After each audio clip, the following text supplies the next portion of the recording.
माफ़ करना, कभी मैं डायस पे कभी भाषण देना था, कभी पहली बार ये डायस पे बात कर रहा हूँ मैं, तो कृपया मुझे माफ़ करना।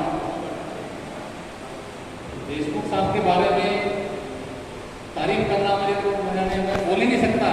मैंने इतनी मेरी मित्रता एज अ कॉन्ट्रैक्टर करके तो मैंने कभी मेरे को कभी उन्होंने देखा ही नहीं।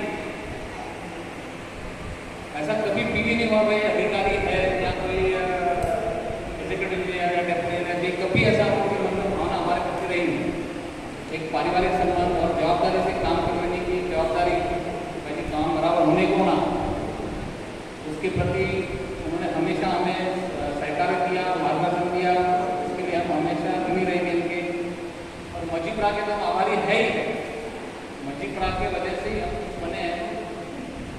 ये मजीप्रा ने हमको सब कुछ किया है, इनका आशीर्वाद हमें हमेशा बना रहे, यही अभिलाषा रहेगी।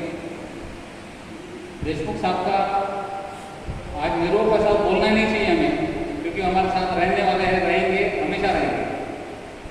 डिपार्टमेंट जब तक है तब तक देशमुख साहब हमारे साथ है। तो ऐसी मैं अपेक्षा करता हूँ और गवर्नर साहब से विशेष विनती करूँगा कि जल्द से जल्द इनको वापस कार्य इसमें रहें, उसके लिए हमें सहकार